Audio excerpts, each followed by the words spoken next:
Olá, turma! Nas aulas passadas, nós iniciamos a nossa conversa sobre probabilidade. Já conversamos sobre as teorias de probabilidade, já conversamos sobre as distribuições de probabilidade e as distribuições discretas de probabilidade. Seguindo nessa onda, vamos conversar sobre a distribuição contínua de probabilidade. Hoje, nós vamos conhecer as distribuições contínuas de probabilidade, distribuição uniforme, distribuição exponencial e distribuição normal. Vamos aprender a calcular as probabilidades em distribuição normal. Vamos lá? Nas distribuições contínuas de probabilidade, as variáveis aleatórias podem assumir qualquer valor numérico em um intervalo, ou seja, há infinitos valores dentro de um intervalo qualquer desse tipo de variável. Por exemplo, a variável aleatória altura de uma determinada espécie de animal é uma variável aleatória contínua. Para calcular as probabilidades desse tipo de variável, utilizamos o artifício de que a variável aleatória esteja compreendida entre dois pontos qualquer. Tá? Então, para calcular a probabilidade de uma variável aleatória x, usamos o artifício de que x esteja compreendido entre dois pontos. Seguindo o exemplo, vamos supor que queremos calcular a probabilidade de um animal medir entre 145 e 150 centímetros. Como que nós fazemos isso? Nós podemos fazer esse cálculo por meio da construção de um gráfico da distribuição. Com o conhecimento da área do gráfico, na qual o intervalo 145 e 150 centímetros está compreendido, sabemos a probabilidade correspondente de um animal ter entre 145 e 150 centímetros. Para calcular a área do gráfico, nós utilizamos um artifício matemático chamado integral. Tá? Então, conhecendo a área do gráfico, a gente conhece a probabilidade, usando a integral. Tá? Porque nós sabemos que a integral serve para calcular a área do gráfico. Dessa forma, nós podemos construir modelos teóricos para a variável aleatória, né? Definindo assim os dois pontos, por exemplo, o ponto A e o B. A probabilidade de estar entre A e B será determinada pela integral de A até B da função x, né, da função densidade de probabilidade da variável aleatória x. Podemos construir, então, modelos teóricos para as variáveis aleatórias contínuas e escolhendo adequadamente as funções densidade de probabilidade que são correspondentes às nossas variáveis aleatórias. Nós temos vários tipos de distribuições contínuas de probabilidade e vamos ver aí as principais, que é a distribuição uniforme, a distribuição exponencial e a distribuição normal. Vamos começar aí com a distribuição uniforme. Por quê? A distribuição uniforme ela é a mais simples das distribuições. Sua função densidade de probabilidade é constante no intervalo da variável aleatória x. Na falta de informações precisas, quando nós só conhecemos o intervalo, nós utilizamos esse tipo de distribuição. Aqui nós temos o exemplo do gráfico da distribuição uniforme, então é representado por uma linha, porque nós temos uma constante. A função densidade de probabilidade, a função de x, é igual a 1 dividido por b menos a, onde o intervalo vai de a até b. A esperança de x é calculada pela divisão de a e b por 2, e a variância de x é igual a b menos a ao quadrado dividido por 12. A próxima distribuição é a distribuição exponencial. Ela descreve o comprimento do intervalo entre ocorrências. É útil para descrever o tempo que se leva para completar, por exemplo, uma tarefa. Nesse caso, nós temos o parâmetro lambda. Lembre-se que nós já vimos o parâmetro lambda quando nós vimos distribuição de Poisson. Tá? Pode aí causar uma certa confusão. Porém, para resolver essa confusão, se atentem ao tipo da variável, a classificação da variável. Se for uma variável discreta, que são pontos lá na nossa reta real, será uma distribuição de Poisson. Porém, se for uma variável contínua, provavelmente será uma distribuição exponencial. Então, nesse caso, nós temos lambda, que é a média da variável aleatória. Aqui nós temos um exemplo, né, do gráfico representando aí a nossa distribuição exponencial. Temos 3 gráficos diferentes, com lambda igual a meio, lambda igual a 1 e lambda igual a 3 dividido por 2. A função densidade de probabilidade nesse caso, a função de x, é igual a lambda vezes a constante matemática de Euler, que é menos lambda, quando x é maior do que zero, tá? A esperança de x, né, ou seja, a média de x para a distribuição exponencial vai ser 1 dividido por lambda. E a variância de x para a distribuição exponencial vai ser 1 dividido por lambda ao quadrado. Vamos lá, a distribuição normal de probabilidade. A distribuição normal de probabilidade é considerada a distribuição mais importante e, consequentemente, é a mais utilizada. A distribuição normal é comumente conhecida como curva normal, modelo teórico ou modelo ideal, obtido por meio de uma equação matemática. É aplicada em situações reais de pesquisa para descrever as distribuições de mensurações, interpretar o desvio padrão, fazer afirmações estatísticas, tá? Então, a gente usa muito a distribuição normal e ela é utilizada em diversas técnicas estatísticas. Essa distribuição normal, ela é representada por uma curva suave e simétrica em forma de sino. Apresenta um pico ou ponto de máxima da curva, que representa a tendência central dos dados, que vai ser representada pela média, moda e a mediana. A partir do centro da curva, há uma queda gradual em ambas as extremidades, estendendo-se infinitamente em qualquer direção e chegando cada vez mais perto da base sem tocá-la. Muitas variáveis possuem distribuição normal. A maioria delas possuem esse tipo de distribuição. Porém, nós devemos ter muito cuidado, porque algumas variáveis não se enquadram na noção teórica da distribuição normal, por serem assimétricas, ter mais de um pico, serem simétricas, porém não terem forma de sino. Então, nesses casos, quando nós não temos uma variável que se enquadra na noção teórica da distribuição normal, nós não podemos utilizar esse modelo no nosso cálculo de várias análises estatísticas, ok? A probabilidade de uma observação particular pertence a um intervalo e é dada pela área da curva, como nós já vimos, correspondente a esse intervalo. Então, lembrando, a área do gráfico vai ser igual à probabilidade. A área total da curva é igual a 1. Né? Por que é igual a 1? Porque a área total da curva contém 100% dos casos, né? 100% dos nossos eventos aí. A notação da distribuição normal vai ser igual a x, o nosso tiozinho, a normal de mi e a variância sigma 2, tá? Daí nós podemos aí mostrar o nosso gráfico com mi e com os desvios para mais ou para menos, ok?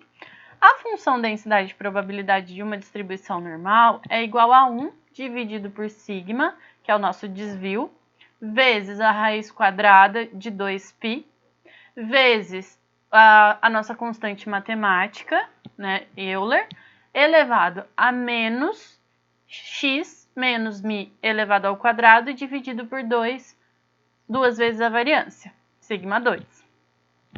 A área vai ser a integral dessa função de densidade de probabilidade. A função de x deve ser integrado por meio de métodos numéricos, ok? Para nós encontrarmos, então, a área sobre a curva, a primeira coisa que nós fazemos é delimitar uma porção da área total, traçando linhas a partir de 2 pontos quaisquer, da linha de base até a curva, né? Como, por exemplo, eu posso traçar, né, uma linha na média e outra no ponto que é um desvio padrão. Então, eu posso calcular a probabilidade da média até um desvio padrão. Nesse caso, a probabilidade é 34,13% da proporção total. Já já nós vamos ver como que nós chegamos aí nesse valor.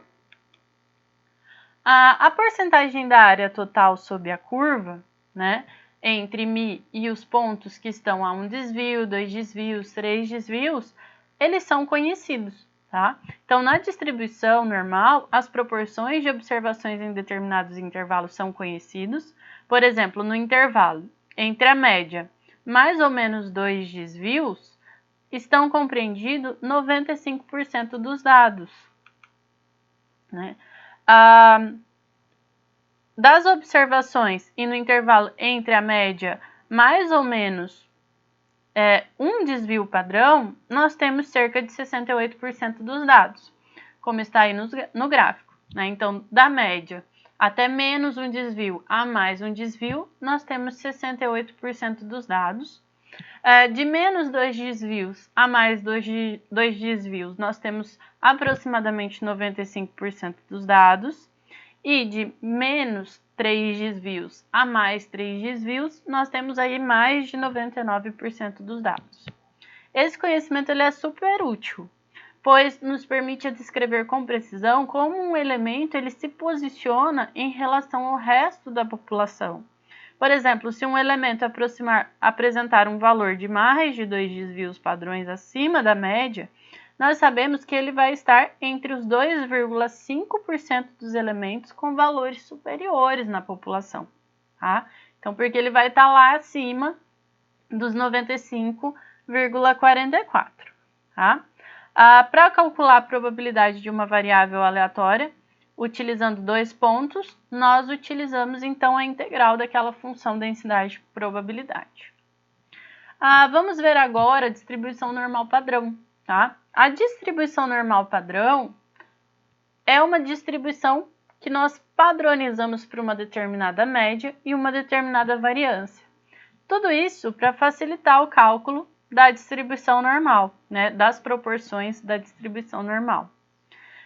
Que tem média 0, tá? Então a gente vai determinar que a nossa distribuição vai ter média 0 e variância 1, tá? Então, sempre a variância vai ser 1.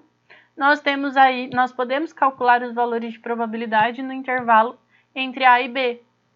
E nós, para facilitar muito o nosso cálculo, nós temos a tabela da distribuição normal padrão, né, que vocês receberam aí em PDF, tá? Nós temos essa tabela que tem as diferentes proporções. Geralmente, a variável aleatória está associada, então, à distribuição normal padrão, nós chamamos de Z, né, a anotação está ali. Z tem uma distribuição normal com média 0 e variância igual a 1, tá? Então, ou seja, a média é 0 e a variância é 1. Então, nós conhecemos lá, né, por meio da nossa tabela da distribuição normal padrão, nós sabemos que a área entre as distâncias da média e um desvio é 34,13, a média e 2 desvios 47,72 e a média e 3 desvios é 49,87. E aí, como que a gente chega nessa conclusão? Como que nós chegamos nessa proporção por meio da tabela, né? O que nós devemos fazer para determinar a probabilidade de casos para a distância que se encontra entre quaisquer dois valores, né? Primeira coisa, né, nós podemos desenhar ali a nossa curva em formato de sino. Nós utilizaremos a tabela, né, tal que P, né, a probabilidade, esteja entre 0 e Z, tá? Ou seja, a probabilidade fornecida pela tabela corresponde ao intervalo que vai de 0 a um certo número qualquer Z no eixo X, tá? Na tabela, a coluna indicadora, né, que é a nossa primeira coluna, corresponde à parte inteira e à primeira casa decimal. Então, a gente vai lá observar, né, o valor da parte inteira e da primeira casa decimal do nosso valor de Z. Já o cabeçalho da tabela, né, que é a nossa primeira linha, corresponde à segunda casa decimal de Z, e o corpo da tabela, né, vai conter aí as probabilidades, né, do intervalo 0 até Z. tá? Então, de 0 até z, eu vou conseguir encontrar as probabilidades por meio da nossa tabela. Vamos ver um exemplo, né? Nada melhor do que ver por meio de um exemplo. Qual a probabilidade de a variável aleatória z estar entre 0 e 0,75? Como que nós vamos fazer isso? Então, primeiro a gente vai ali na nossa coluna indicadora, né? E aí a gente vai no 0,7. E no nosso cabeçalho, né, na nossa primeira linha, a gente vai no 0,05, porque é 0,75. Então, cruzando aí essas informações, nós temos uma probabilidade igual a 0,2734, tá? E aí nós podemos responder que a probabilidade de z estar entre 0 e 0,75 é igual a 0,2734, tá? Ou então, por exemplo, nós queremos determinar a porcentagem da área total entre a média e 1,40 desvio acima da média, né? A gente tem lá que a nossa distribuição normal padrão tem média 0 e variância sigma 2, né? A gente sabe, né? A gente já conversou aí anteriormente que a nossa variância de 0 a 1 desvio é 34,14 e de 0 a 2 desvios aproximadamente 47,72. Mas eu quero saber a probabilidade de estar entre 0 e 1,40 desvio, né? A gente também pode encontrar por meio da nossa tabela da distribuição normal padrão. Na nossa coluna indicadora, a gente vai no 1,4, né? E na linha lá, na primeira linha, né, que é o nosso cabeçalho da tabela, nós vamos no 0,00, né? Porque é 1,40. Nesse caso, nós temos aí uma proporção de 0,4192, tá? E aí, a gente pode responder, né? Por exemplo, em porcentagem. Basta multiplicar por 100, tá? Nós respondemos que a porcentagem da área total entre a média e 1,40 desvio acima da média é de 41,92%. Agora, suponha que queremos determinar a porcentagem da área total de casos além de 1,40, tá? Então, acima de 1,40. Então, eu quero saber mais de 1,40 acima da média. Como que nós fazemos isso? Tá? A área da curva. Nós sabemos que a área da curva é 1 e nós sabemos que metade da área da curva é 0,5.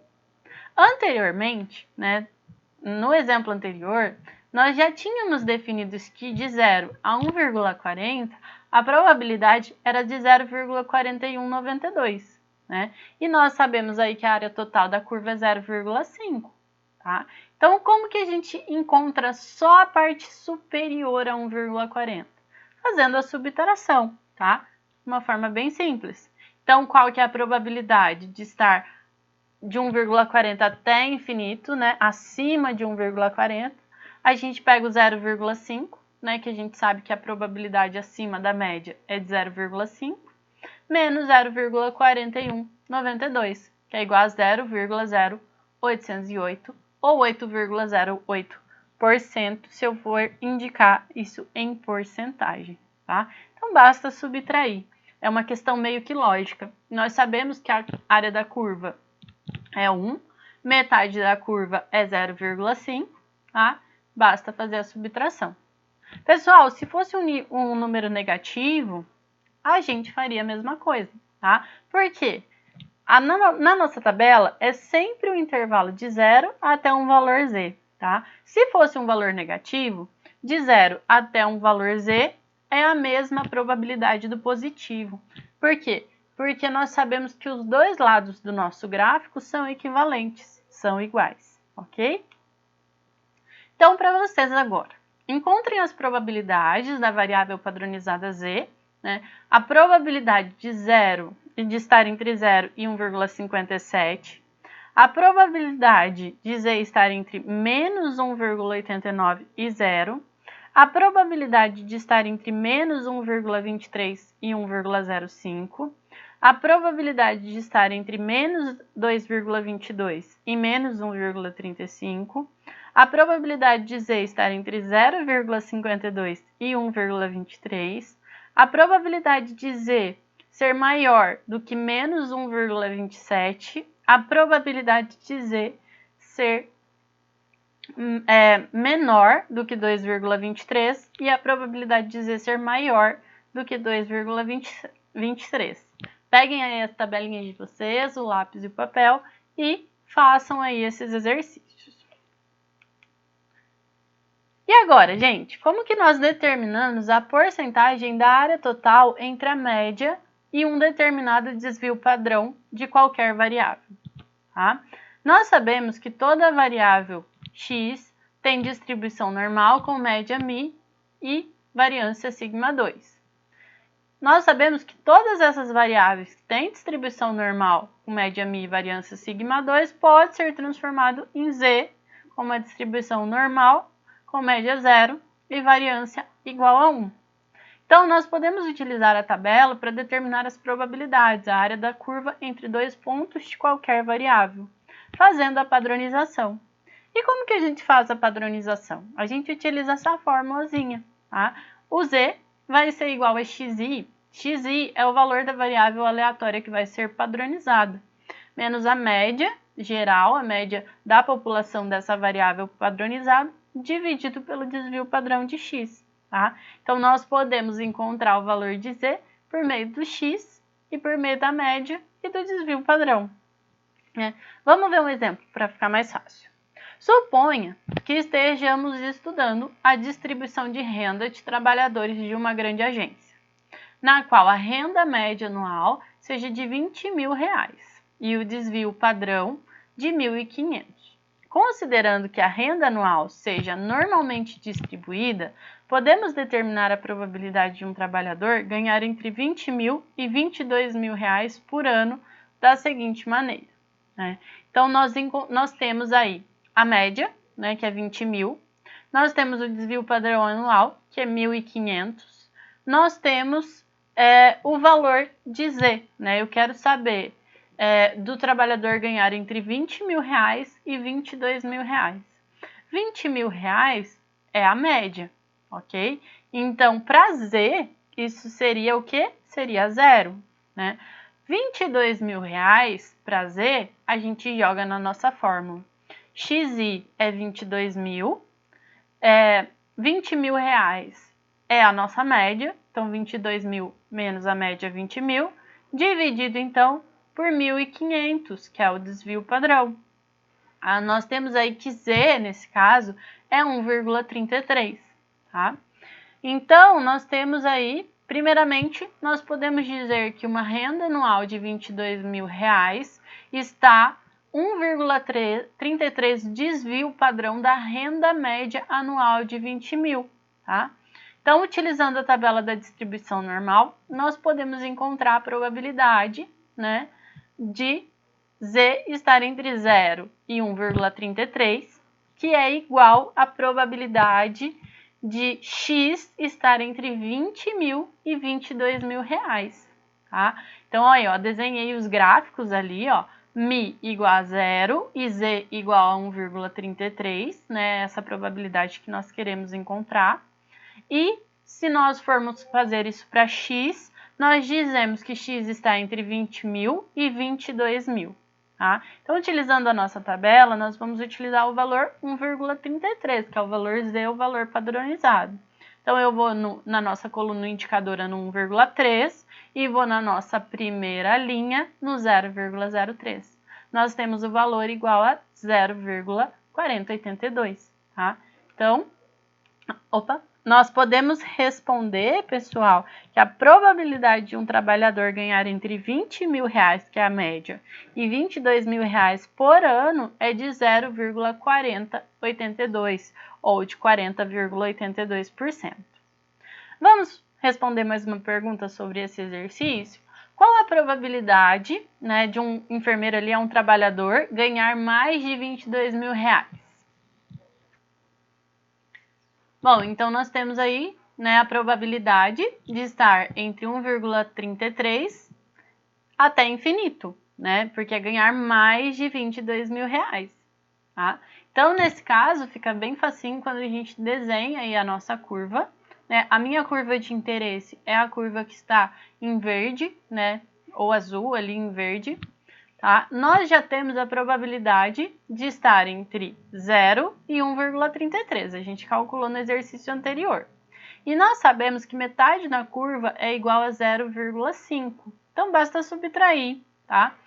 Vai ser 0,5 menos 0,4082, tá? Então, essa probabilidade vai ser igual a 0,0918. Então, nós podemos responder que a probabilidade de um enfermeiro ganhar mais de R$22.000 é de 0,0918. Né? Eu tinha trocado ali enfermeiro por trabalhador, porque para ficar mais genérico aí o exercício. Então, a probabilidade de um trabalhador ganhar mais de R$22.000 é de 0,0918. Tá? Lembrando aí que esses dados são todos fictícios, ok? Pratique você agora, tá? Coloquei aí 2 exercícios para vocês. Seja y